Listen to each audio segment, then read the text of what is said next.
Hi, my name is Don Robinson and this is my Deep Wreck Diver channel. Today's video is from one of the best dives I did last year. We were 50 miles out in the middle of the English Channel, but conditions were fantastic. Not just on the surface, but underwater the visibility was incredible. We had dolphins on the decompression stop, and to cap it all, we recovered this, which is the maker's plate from the SS Hans Jensen, a Danish ship sunk in 1916 by a German submarine and missing ever since. So I really hope that you enjoyed today's video. If you don't, please tell me why in the comments. If you do, that would be great as well. As always, feel free to like, subscribe, turn on your notifications. But I've got a particular message today for my mate Andy, who I hope is watching this.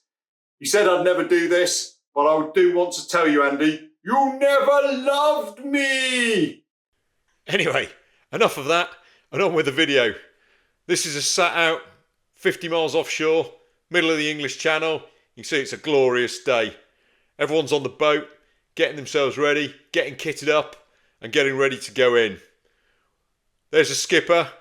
That's Ben. This is his boat, size matters, part of the excellent In Deep team. Fast forward a couple of minutes. You can see people are even more prepared. I'm about to get in, part of the first pair. You'll see I've got my scooter on my lap there, all ready to go. And this is where things probably start to go wrong, because unbeknown to me, the clip that holds it together has come undone. Just to give you an example of how easy this is to do, you can see there, comes off really, really easily. And once it's done, there's nothing really other than a bit of friction or water pressure holding the scooter together. I'm sure I don't need to point out to anyone that getting seawater in there would be a spectacularly bad idea. Anyway, I've got no idea that clip has come undone. So here I am, standing up and about to follow the first diver into the water. And as I do that, my scooter falls apart right in front of me. It's incredible. I'm incredibly lucky that it doesn't fall into the water. I'm lucky that I'm not a bit further ahead on the lift. But all I can do is basically drag in the remnants of my scooter back into the boat and then try and figure out what happens next. No one on the boat has ever seen anything like this happen before. Poor old Freya, she's the crew. She's utterly astounded and I guess confused. You know, this isn't part of the standard crew briefing for anyone. So she does what any sensible person does. She calls the skipper. Ben comes over. Now he's not seen this before either. He's also obviously concerned about the diver who's got in the water in front of me. So once he's confirmed that the diver's okay, he asks me what I want to happen. I guess a couple of different options. I could have just got in the water and left the scooter. That would have been probably the easiest thing to do, but I am really keen to get my scooter on this dive because I know how good conditions are going to be. So I figure the scooters came apart pretty easily. It's got to be pretty easy to put back together again, and I know Ben is a really talented, competent bloke. So what I'm doing now is I'm standing up, wearing all my gear, still with all my stages on, still with my rebreather on, and I'm trying to explain to Ben how to put together the scooter. He's never used one of these scooters before. He's never done it before. So actually, he's doing a really good job here. Apart from one small problem, I realise at this point is that he's put it together upside down. So the video should be on the same side as the handle that I'm holding on, and as you can see, they're opposite each other. I haven't realised this yet, so I'm continuing to explain to Ben what he needs to do about the strap, how it needs to go onto the scooter, and how it's going to reach the clip and how it's going to be clipped together. So absolutely fair play to Ben. He's doing that really nicely, and it's all coming together. It's all looking really good. I kind of wish I had a stopwatch just to time how quickly Ben has done this.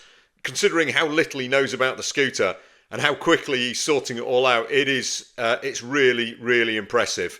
I'm obviously sitting here just keen as anything for him to get on with it so I can get it back. And there you go. He says it's all done. It's all good to go. And I think at this point, I've just realised that it's 180 degrees out. and he's going to need to take it apart and do it all over again. So I've pointed that out to him, and he's cracking on with it. And once again, it's a real testimony to what a great bloke Ben is, and also I guess how good he is at these kind of things. Despite being a relatively young person, him and his oppo James, they look after all the boats that In Deep have got. They look after the gas systems, all the nitrox and trimix blending facilities, and they look after obviously all the different parts of the engines and all those kind of things. So you can see, Ben is really cracking on with this. He's got it back together again. He's flipped it round first of all. He's got it back together again. He's putting the clip back on it, and any moment now it's going to be ready for me to give it to me and ready for me to get back in the water. So even something that was potentially really serious and kind of challenging has been overcome really quickly, and great news for me, because I want my scooter for the dive. And there it is. You can see Ben's got it back together again. He's bringing it over. I'm just mentioning to him that I want the crotch. I want that on my crotch, which he's doing. He's giving it to me, and I'm ready to go back in again. So it's just a case of Ben moving the boat back around to the shot. We haven't drifted very far. It's pretty slack on the site. There isn't very much wind, and so there I am on the back of the lift, all ready to go within a really short space of time. So really impressive. I have to say though, I've been standing up in my gear for a lot longer than I would be happy with. So I'm really keen to get back in the water. And you can see Ben's obviously motoring a bit there, because he wants me to get in with the other diver who's gone in ahead of me, and is no doubt sitting there confused and wondering where I am. So that's a thing on everyone's agenda.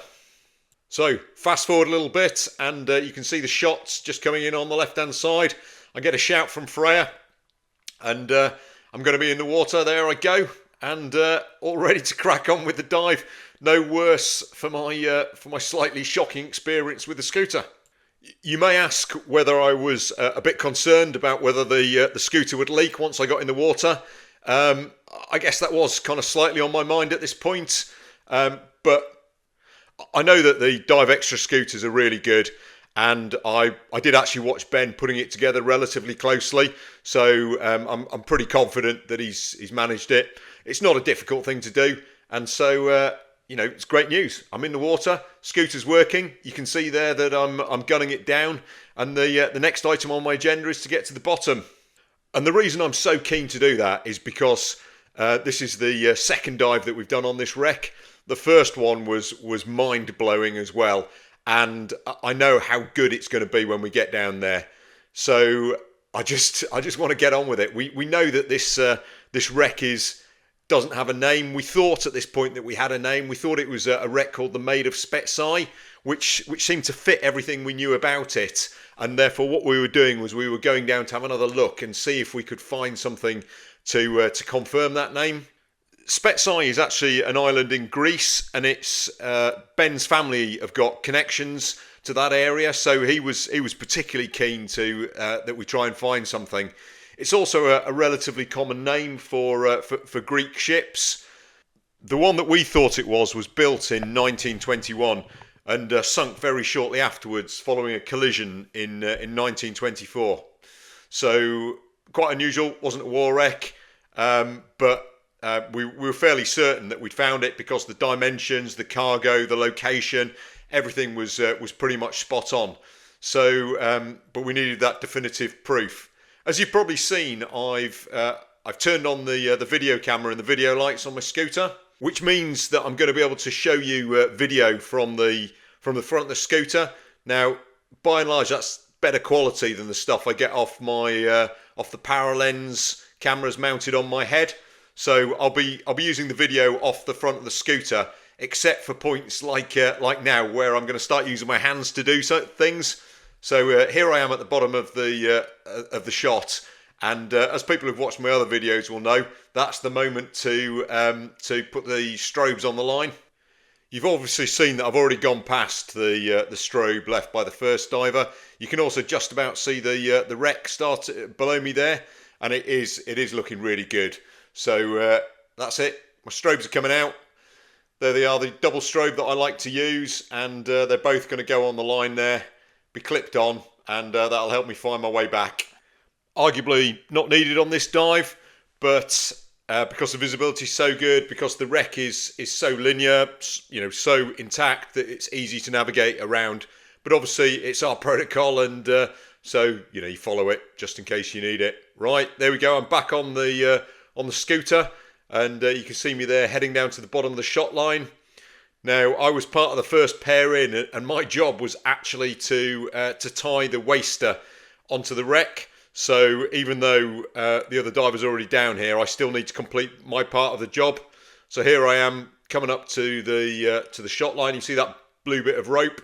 That is the waster. So it's a thin piece of rope, but it's enough to hold the shot into the wreck. And as you can see, I'm wrapping it around a big piece of metal there, back round to the shot line, that grapple, and then I'm going to tie it through the top of there, and it'll be a bow line. Come the end of the dive, the skipper will be able to put a bit of power on the engine, and basically when he tries to lift the shot up, that will snap that waster, and then it will come free of the wreck. So I've done my role. The shot line's not going to come off the wreck, so I'm back on my scooter to back and have a look around. And as you can see, there's that winch. It's clearly a collier. There is coal everywhere. You can see the outline of the holds really clearly there. You can see they're full of coal, and there's a couple of crayfish for those who like things. There's a ladder that would have gone in and out of the hold, and what I'm doing now is I'm making my way forward to the bridge and the bow. The shot is just behind the engine. This is actually the engine underneath all of this stuff here. As I say, this is my second dive on this wreck, so I've got my bearings really quickly. Beautiful porthole in front of me there, and you can see just how intact this wreck is. A whole load more coal and a big conger eel down in there. In fact, there's conger eels everywhere. I think we're probably into double figures already. So I'm just having a good look around this bit of the wreck. Just really, I guess, trying to find out a bit more about it. Now this hole here, this is the hatch where coal would be loaded in for the wreck. And you can see there up in front of me is a binnacle. But something else has caught my eye, and flipping to the power lens now, you can see me reaching in to pull it out. It's a square shape, clearly brass. Bring it out, and as soon as I look at it, I mean that is bingo. There is no doubt whatsoever what I've just found there. You could see the name, you could see the year on it, you could see 1914, you can see engineers, you can see a whole load of stuff. I've been on the wreck less than a couple of minutes, and I found a maker's plate. And given where it is, the engine's buried, so this has got to be the ship's maker's plate. So I know instantly that what I've done is found something that is going to identify this wreck. We've solved the mystery. My heart is going like an absolute rate of knots. I've obviously, I've had all that drama on the surface with the scooter falling apart, and I've got underwater, and almost instantly, really, that's what it seems anyway, I found a big old maker's plate, and that's going to go in my bag. It's going to get clipped to me, and I'm going to bring that around with me for the rest of the dive, keeping it nice and safe and sound, because I don't want to lose that. That's the mystery solved, and as soon as we get that to the surface, we will know exactly what this ship is. So I'm really, really chuffed at this point. If nothing else happens on this dive, it's all been worthwhile. It's been worth the sort of 3 or so hours to get out into the middle of the channel. It's been worth nearly flooding my scooter, nearly losing it. It's all great because, frankly, I love this kind of stuff. So, boom, it's in the bag, back on me, and I'm going to pick up the scooter again, and I'm going to carry on with the rest of the dive. And as you can see there, this is the bridge area. So I've just changed to my scooter cam, and you probably saw I spotted something interesting there. So I'm going in for the kill again. And there's all sorts of bits of broken plate and stuff around here. There's that toilet obviously to the left, and I just pull it out, and you can see there, slightly disappointed that it's not a bit more intact, but it is a kind of I don't know, a large plate or something like that. On the first dive, I did find a tureen dish, I guess you'd call it, completely intact. Unfortunately, no shipping line markings or anything on it, which is a bit disappointing. Anyway, I'm on the move again. There's another diver to my left-hand side. I've just told him that I found the maker's plate.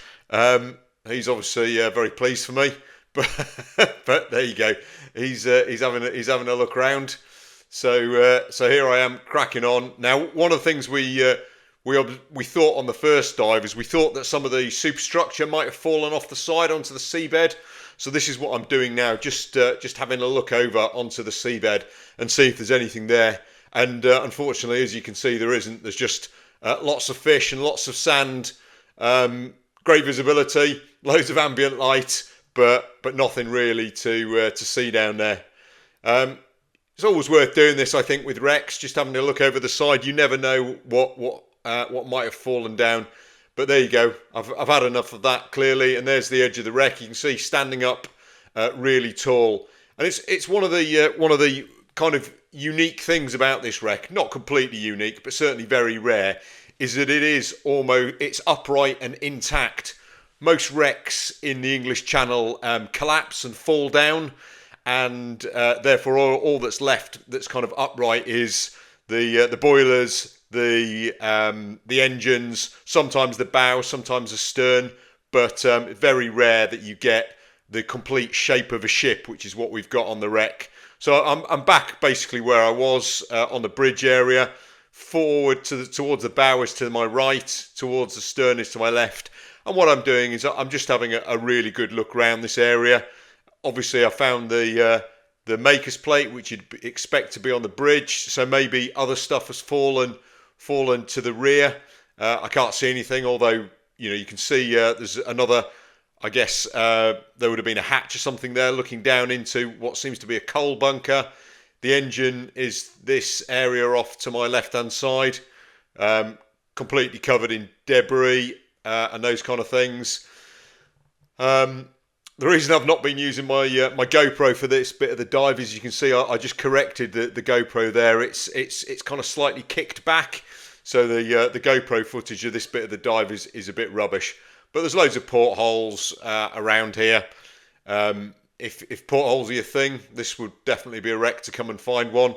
I'm not particularly interested in them, but not least because almost all these dives we do, the wrecks are covered in them. So this is the area aft of the engine. Nothing in here, but you can see the kind of decking down there that would have surrounded the engine. You can see there's an oil box. In fact, there's two oil boxes there. There's kind of brass rectangular objects. Once again, they're associated with engines. There's another oil box, so the engine's directly underneath where I am at the moment, and you just can't see it, unfortunately. Oil boxes are used. They would have been filled with oil, obviously, and then the oil travels from the oil box down to different parts of the engine that would need lubricating. And I think these engines did use a lot of oil, so they would have that would have been a regular task for the crew and everything. Another conger eel there. There's just tons of them all over this wreck. In fact, there's loads and loads of marine life. I mean, we've seen all sorts of things, and a few people sometimes comment on my videos. A crayfish there, bottom right hand side.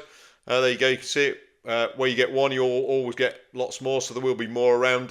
Edible crab there in the hole, and English Channel wrecks are covered in marine life. They are absolute nurseries for all sorts of marine life. So great for a healthy sea and all those kind of stuff, and also great if you fancy a crab or a lobster for your dinner. Then there's normally one to be had.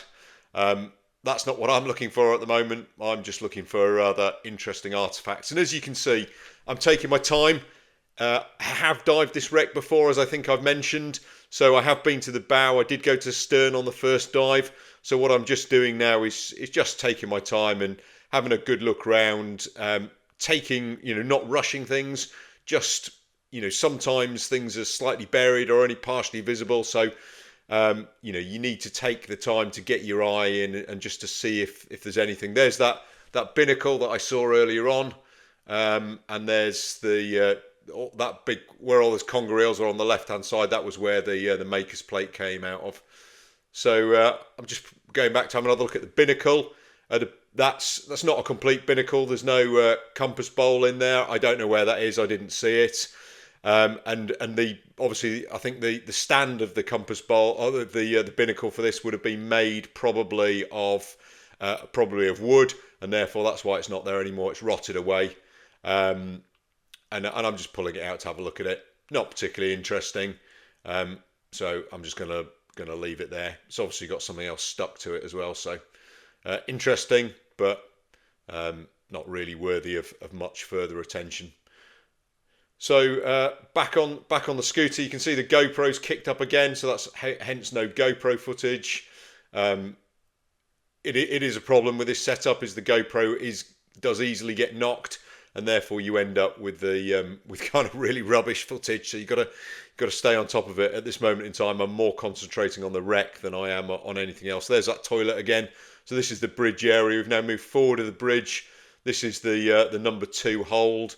As you can see, the starboard side of it off to my right, and this is in this hold is where I found that tureen dish on the first dive. So I'm having a good look in here just to see if there's anything else in here. My kind of suspicion is that stuff has fallen into here. Part of the bridge, perhaps, part of the galley, if that tureen dish was there. And this is where the tureen dish was. So I'm having a good look around and just seeing if there's anything else in here. And I haven't really found anything. So I'm going to move forward. And the reason I'm moving forward is because obviously the bell may well be up here. I did have a really good look for the bell on the first dive, so I'm pretty convinced that if it was there, I would have found it. But you never know. This is the forward mast, just broken off to my left hand side there. Masts, obviously, potential location for a bell. I did spend a long time on the first dive looking around that mast. Didn't find anything, and this is me going forward again up to the bow, and you can see there's someone else up here as well, having a look for it. Everybody knows the bell didn't come up on the first dive. Nobody found it, so this is absolutely what this diver is looking at. Somebody's found a porthole window there that they've brought out and put up on the wreck, but no sign of very much else. Obviously, bow area as well. Often find lamp lockers, so there may well be brass lights and stuff in there. Someone's off the front of the bow. My money's on that being Rick. He loves a good bow photo, so that's probably what he's doing. And the bow on this is really lovely. It does stand up quite tall. Once again, people who've watched my other videos will know that I like to pose for photos for Rick, so that's what I'm going to do now. And you can see part of the bow has rotted away, but if I shine my video lights on the bow, and Rick takes a photo from a bit of a distance away, that will look good. So there I am. I mean, while I'm doing this, one of the interesting things, if you have a look a bit further down the bow, you can see there's actually a big crease in it near the bottom. And when we saw this on the first dive, that gave us a bit of that added a bit of evidence to our thought that this might be the Maid of Spetsai. The Maid of Spetsai was sunk by a collision, so therefore we thought that may be evidence of the collision. Actually, the Hans Jensen was sunk by a German submarine, the UB-18, a very prolific submarine, sunk over 100 ships, and on this day in particular, it sunk 4 vessels, of which the Hans Jensen was one. In fact, the survivors from the first vessel it sunk got onto another vessel. That vessel was then sunk by the UB-18, and while they were evacuating from, or while they were getting off that ship that was being sunk, they were able to watch the Hans Jensen being boarded and then the crew of the UB-18 sticking explosive charges in the bottom of the Hans Jensen, and they blew out the bottom, and that's what ultimately sunk it. So incredible period of history where a single submarine can sink 4 ships in a day, and 3 of those 4 ships were decent sized ships, 2,000 tons, that kind of things. So it makes quite a big impact on the war effort, I'd have thought. So this is me here still, I'm having a look on the seabed there. I am posing, if Rick's still around, there's the anchor, he is. So Rick's still around, so I'm still posing. I'm also looking inside the hull there. Maybe there's a lamp locker, maybe there's the bell's fallen in there, who knows. I'm just taking my time, having a good look round. So no casualties on the Hans Jensen was the good idea. Was the good news. No casualties on either of the other 2 wrecks either. So although it was a bad day for shipping, it was a good day for human beings. So that side of this story is quite nice. So often the wrecks that we dive have got loss of life associated with them, but not today. So the other divers cleared off, so I'm just coming in and I'm having a look, checking to see if they've missed anything. This is right at the front of the bow now, so the bow is off to my left hand side. The hold that you can see on the right is the number 1 hold, and as I've said, what I'm doing is having a really good look in and around here just to see if there's anything, but there isn't. All there is lots of coal and rotten beams and everything. And there's you can see there's more divers. Clearly the bow has attracted other people as well, so everyone's coming for a look. I think that's probably Rick on my right hand side.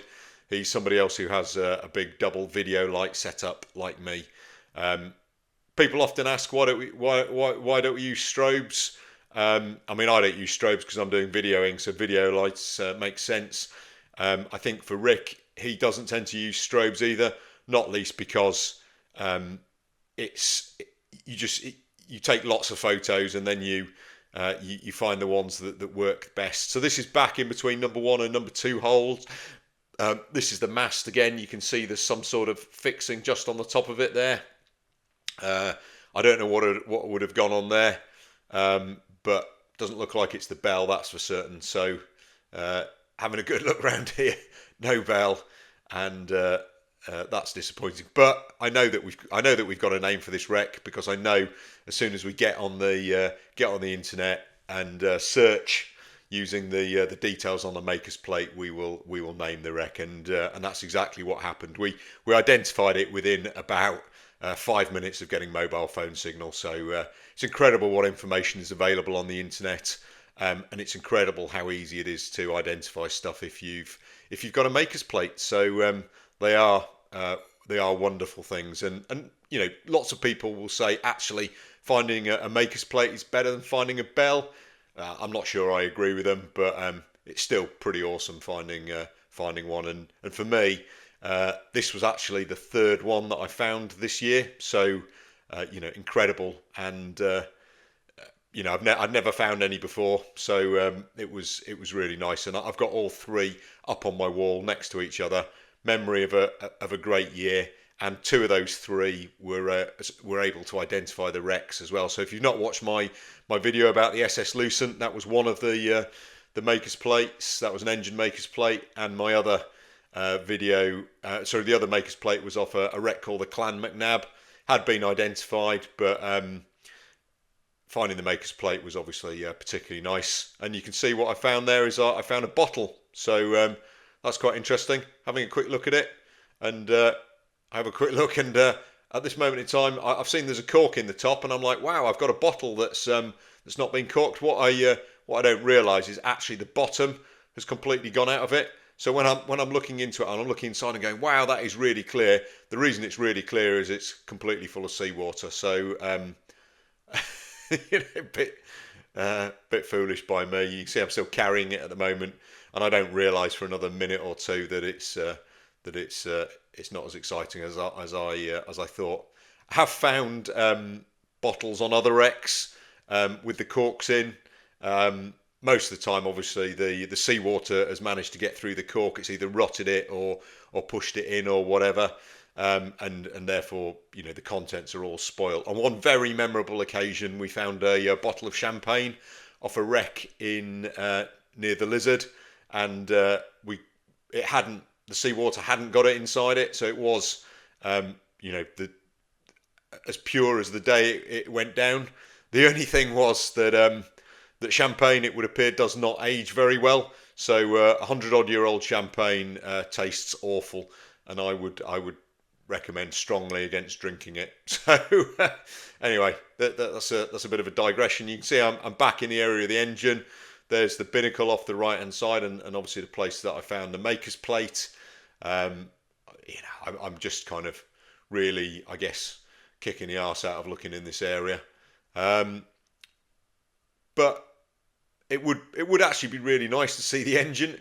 It's under all that stuff to my left, but it's just so buried. I guess most of the superstructure has fallen in on top of the engine, and that's why we can't see it. But somewhere under there is probably an engine maker's plate, but we're not finding it today. I think the wreck needs to deteriorate a lot more before that will open up, and somebody gets a chance of finding that. So I'm just taking the time and having a good look around, but realistically, I can't have that long left on this dive. So the other advantage to being here is obviously it's quite close to the shot line, and the shot line, as I make it clear on my other videos, is my way home. So it's not a bad place to be, near the shot, and just taking my time looking at an area of the wreck where there's all sorts of interesting bits and pieces to find. I mean, I'm loving this dive because of the visibility, because of the ambient light, because obviously of the maker's plate, but also because it is a wreck that is so intact, and that's such, for us anyway, in the UK, such a rarity. I know people in places like the Black Sea, the Baltic, and I know in the Great Lakes and everything, they get used to diving wrecks that are really intact. You just don't get that in the English Channel in the UK. I think it's more, you get it in the North Sea, but I don't really do much diving over there, so I'm used to wrecks being flat and broken. So this is a real pleasure, and I'm making the most out of it. Not least because I'm unlikely ever to come back here again. If I'm coming 50 miles out, there's a whole load of other wrecks around here that need diving, and so I'm going to do those before I do this one. So I'm making the most of it. What will almost certainly be my last dive on a Hans Jensen, but it is a corker, and I'd strongly recommend it if anybody else fancies an 80-odd metre dive on a completely intact shipwreck. And one with an interesting story. Somewhere around here, of course, are those other wrecks that I mentioned. The other two that were sunk by UB-18 on the same day, and also they're made of Spetsai. So none of those have been found. So there's a whole load more exploration that needs to be done around here. And I guess I'll be trying to do it, trying to find a few of those other wrecks. But if other people do it, it'd be great.